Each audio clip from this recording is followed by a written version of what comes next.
Jumpa lagi dengan saya Lulu di podcast LPSDM, Lembaga Pengembangan Sumber Daya Mineral. Halo para sahabat LPSDM, apa kabar? Pada bulan ini merupakan momen perencanaan pembangunan di tingkat desa sampai dengan kabupaten. Episode kali ini kita akan mengupas bagaimana sebenarnya partisipasi perempuan di dalam pengambilan keputusan, mulai dari musrembang desa, musrembang kecamatan, sampai dengan musrembang RKPD di tingkat kabupaten. Nah, saat ini telah hadir pada narasumber kita, yakni Ibu Ririn Hayudiani. Beliau adalah Direktur LPSDM sekaligus inisiator dari musrembang perempuan di tingkat kabupaten. Halo Bu Ririn, selamat pagi. Selamat pagi. Apa kabar Bu? Sehat?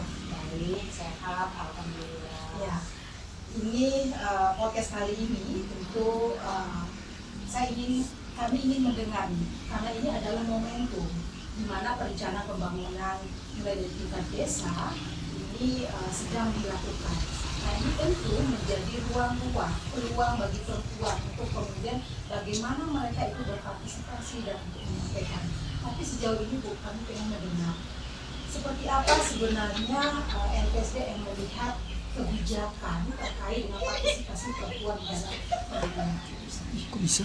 Ya, terima kasih Mbak Lulu ya. Jadi kalau misalnya LPSDM melihat ruang partisipasi perempuan itu karena ada jaminan kepastian hukum ya. Kalau dilihat dari kebijakan mulai dari Inpres nomor 9 tahun 2000 tentang pengarusutamaan gender, jelas banget gitu ya, bahwa bagaimana sebenarnya keterlibatan perempuan dalam pembangunan, mulai dari perencanaan, penganggaran sampai kemudian evaluasinya. Itu kayaknya udah harus deh gitu ya. Terus kemudian kebijakan-kebijakan yang dihasilkan gitu ya dari menerjemahkan Inpres ini gitu. Banyak daerah-daerah kabupaten kota gitu menghasilkan atau membuat inisiatif-inisiatif kebijakan yang bagaimana memastikan gitu keterlibatan perempuan di dalam proses-proses pembangunan. Misalnya ada Perda kalau di Kabupaten Lombok Timur ada Perda PUG nomor 2 tahun 2020. Terus kemudian juga Perda di Kabupaten Lombok Utara. Karena sebenarnya LPSDM ini kan bekerjanya di 2 kabupaten ini ya saat ini gitu. Jadi kebijakan-kebijakan itulah yang dihasilkan. Selain Perda gitu ya, juga ada kebijakan-kebijakan yang lain. Yang di nasional cantolannya sebenarnya ada Permendes nomor 20 ya tahun 2021. Terus Permendagri 114. Terus kemudian kalau nggak salah juga Permendes nomor 13 tahun 2020 yang itu juga memastikan gitu bagaimana keterlibatan perempuan di dalam proses perencanaan penganggaran. Artinya secara kebijakan sebenarnya kita udah punya cantolan nih. Sudah. Bagaimana kemudian LPSDM mengawal terimplementasi kebijakan-kebijakan ini mulai dari tingkat desa sampai kabupaten? Ya. Karena sebenarnya kebijakan ini kan sudah ada. Oleh karena itu, waktu itu ini kan ada inisiatif ya. Sejak tahun 2014 ada musrenbang perempuan. Karena kita gelisah sebenarnya, LPSDM gelisah melihat situasinya kok partisipasi nggak bisa diakses ya oleh perempuan gitu. Padahal sebenarnya kebijakannya sudah mendorong untuk itu gitu. Tapi di mana ruang-ruang yang kita bisa manfaatkan gitu. Akhirnya kita menginisiasi adanya musrenbang perempuan. Dan musrenbang perempuan pertama kali dilaksanakan mungkin bahkan di Indonesia ya. Itu tahun 2014 di bulan Februari. Saya ingat banget tanggal 24 sampai 25 Februari 2014 yang kemudian itu dilanjutkan dan dilaksanakan dan kemudian diadopsi di Kabupaten Lombok Utara sejak 2016. Oh ya, dan sempat waktu itu Lombok Utara menjadi satu inovasi ya? Iya, betul. Ya. Ya, jadi Kabupaten Lombok Utara dengan adanya musrenbang perempuan, disabilitas, lansia dan anak-anak pemuda itu di dalam proses perencanaannya itu mengikuti gitu di tingkat nasional dan mendapat apresiasi dan juara. Sebelum waktu itu sekitar 2018, dan kemudian kita tahu 2018 ada kejadian di bukan COVID, gempa 2018. Jadi hancurlah semuanya itu ya. Tapi dalam situasi bencana pun gitu di Lombok Utara Musrenbang Perempuan tetap dilaksanakan gitu, walaupun dalam kondisi situasi bencana gitu. Jadi sampai 2019. Demikian juga di Lombok Timur sampai 2019. Dan kemudian dihadapkanlah kita pada situasi Covid. Refocusing anggaran dan lain sebagainya, sehingga proses-proses perencanaan itu dialihkan gitu ya. Yang menyedihkan kan sebenarnya proses perencanaan itu Musrenbang Perempuan gitu, itu sebenarnya ruang partisipasi perempuan. Bagaimana usulan-usulan, kegiatan yang menjawab juga persoalan-persoalan perempuan. Apakah sejauh ini usulan-usulan itu hanya menjawab kebutuhan perempuan atau menjawab kelompok marginal lainnya seperti disabilitas atau kelompok lainnya? Sebenarnya dengan satu mekanisme proses pengambilan keputusan melalui proses perencanaan ini harus diakomodir dulu, karena untuk memastikan ruang partisipasi bermakna bagi kelompok marginal. Nah, kelompok marginal ini siapa saja ya, termasuk diantaranya adalah perempuan apalagi yang nggak pernah datang ke Musrenbang ya. Terus kelompok disabilitas, kelompok lansia, perempuan nelayan ya, kayak gitu. Jadi ini sebenarnya menjadi bagian dari satu proses mengintegrasikan perspektif gender dan inklusi pada ruang-ruang partisipasi perencanaan. Karena kita tahu negara kita gitu ya, Indonesia termasuk yang meratifikasi konvensi internasional yang namanya SDGs, dan di sana dipastikan banget bagaimana tidak boleh ada satu orang pun tertinggal dalam pembangunan. Artinya bahwa ruang partisipasi ini memang harus dibuka, direbut gitu, bukan hanya dibuka kemudian dibiarkan begitu saja, tapi harus dipastikan direbut gitu. Kalau kita berbicara wadahnya kan sudah ada nih, Bu Rin ya, wadah untuk partisipasi ada, secara kebijakan sudah ada, tapi bagaimana kemudian partisipasi perempuan itu kita dorong? Apa upaya yang dilakukan untuk menyiapkan kelompok-kelompok perempuan? Kita sudah banyak mendengar bahwa ada sekolah perempuan yang tentu ini menjadi kelompok grassroots. Nah, seperti apa upaya yang dilakukan ini? Iya, penguatan kelompok-kelompok ini yang LPSDM lakukan tidak sebentar ya. Itu butuh proses. Prosesnya adalah melalui pengorganisasian mengembangkan pendidikan kritis bagi kelompok grassroots. Salah satunya dengan melalui organisasi sekolah perempuan.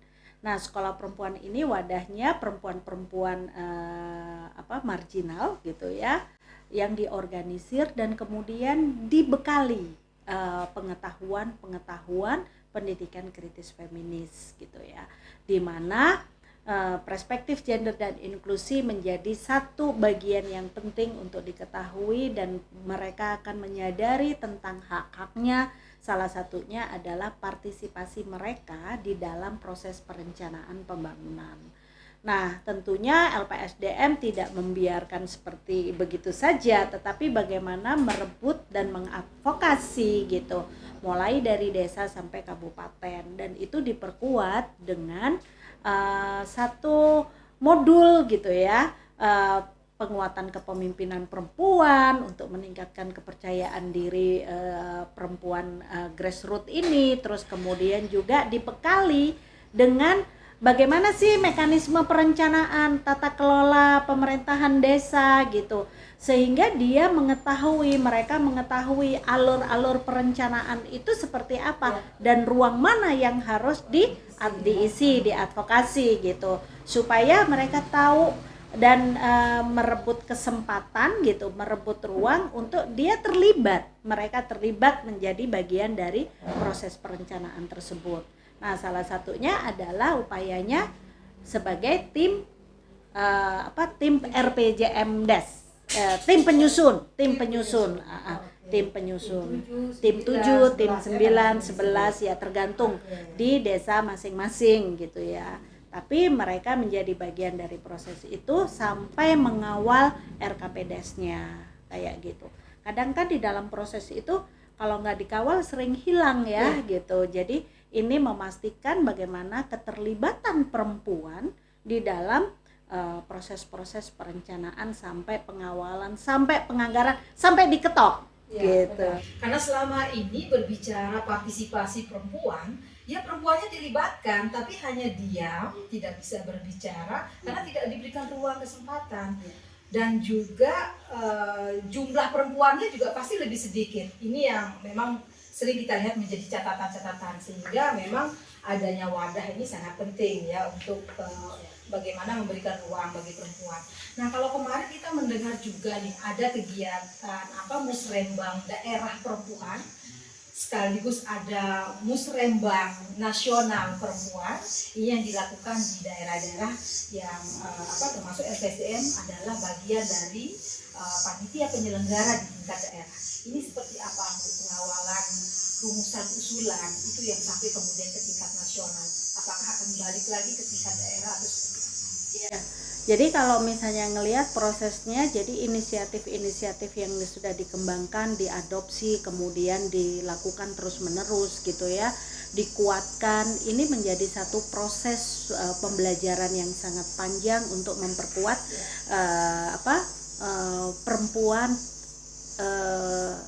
terlibat di dalam proses-proses pengambilan keputusan.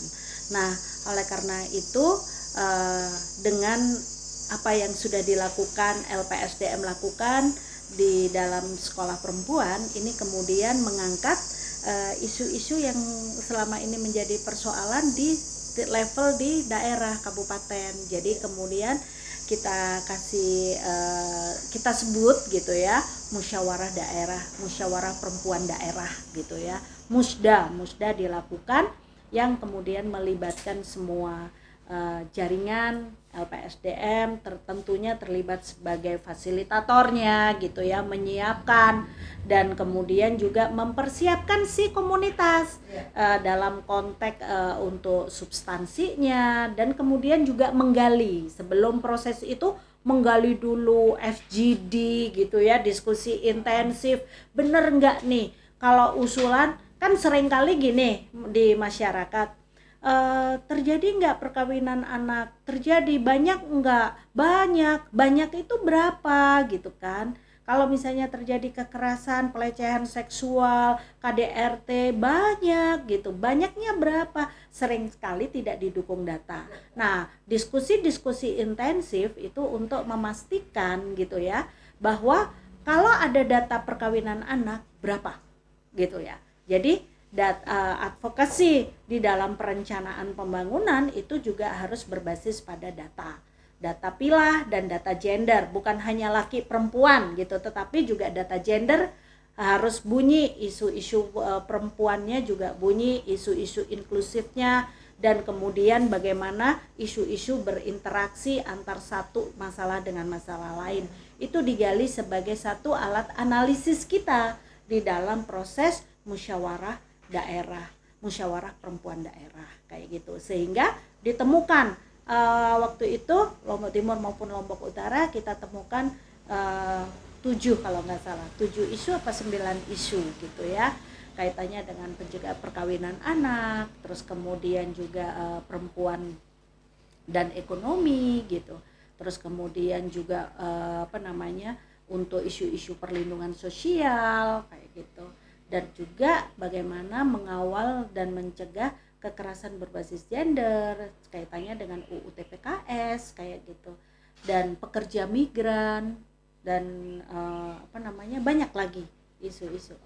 Ini juga isu perempuan dalam situasi bencana, itu penting untuk kita masukkan, kita integrasikan. Karena apa? Seringkali itu lupa dari satu proses perencanaan kayak gitu. Artinya sangat komplit ya, paket komplit. Kemudian di mana kita melihat bukan hanya persoalan perempuan, tapi ada persoalan disabilitas, ada persoalan anak yang kemudian itu diangkat.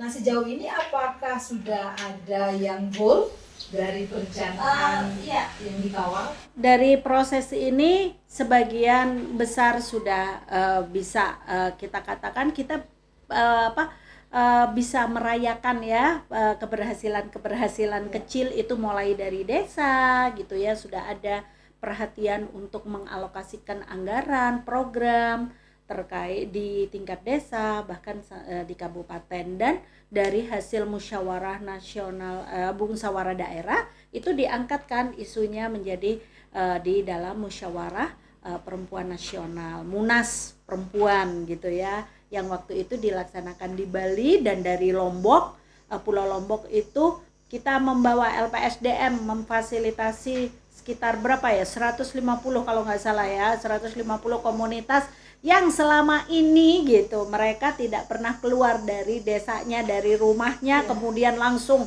nyebrang ke Bali, dan kemudian ketemu banyak perempuan dari seluruh Indonesia untuk memperjuangkan isu-isu itu. Nah, khusus isu perempuan dengan disabilitas gitu, ini juga penting untuk diangkat karena ini juga sering terlupakan ya, karena sebenarnya kita mempunyai hak yang sama, yang setara di dalam seluruh proses pembangunan, dan ini sudah dijamin oleh negara. Selain dijamin oleh negara, kebijakan-kebijakan yang tadi saya awal sebutkan itu juga memberikan ruang itu. Tinggal sekarang political will-nya dari si pemerintah, pemangku kepentingan, mulai dari desa sampai nasional seperti apa gitu. Dan isu-isu ini kita bersyukur juga udah masuk menjadi bagian dari proses penentuan RPJMN ya 2025 RPJP 2025-2045 gitu ya, untuk Indonesia Emas ya gitu, dan kemudian juga RPJMN 2025-2029. Terima kasih. Ya, ini mudah-mudahan nanti sahabat LPSDM bisa melihat, bisa mendengar bahwa momentum ini jangan disia-siakan. Tapi mari kita rebut ya, bagaimana perempuan itu bisa masuk mulai dari desa, kecamatan sampai kabupaten dapat ikut terlibat di dalam kegiatan perencanaan. Mungkin ada satu closing ya yang perlu disampaikan kepada para sahabat LPSDM. Oke, jadi saya hanya berpesan gitu ya, dan ini memang harus kita lakukan, kita upayakan dengan upaya-upaya advokasi yang lebih kuat gitu ya. Jadi ruang partisipasi perempuan dan juga kelompok marginal lainnya itu harus diberikan kesempatan yang sama, yang setara, karena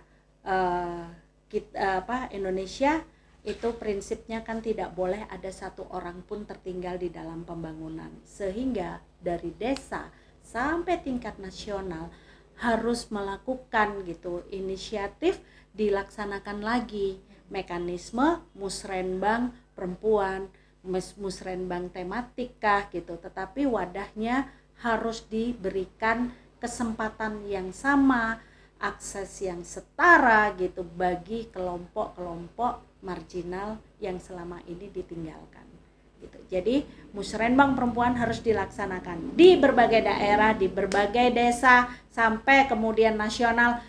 Kami berharap gitu Munas perempuan nanti yang ketiga harus ada lagi, musrenbang perempuan di Lombok Timur, Lombok Utara harus ada lagi. Jangan dirubah mekanismenya menjadi rapat koordinasi ya. Itu penting banget, karena ini wadahnya untuk menyerap aspirasi, ide, pemikiran, usulan-usulan, karena mereka yang ada di grassroots gitu. Terima kasih atas waktunya. Baik, halo sahabat LPSDM, demikian podcast kita hari ini. Mudah-mudahan apa yang disampaikan tadi ini merupakan satu bagian dari satu upaya bagaimana melibatkan, bagaimana mengajak perempuan untuk terus berpartisipasi di dalam perencanaan pembangunan desa. Dan kami tunggu masukan dan saran di chat pada media sosial LPSDM. Terima kasih. Assalamualaikum warahmatullahi wabarakatuh.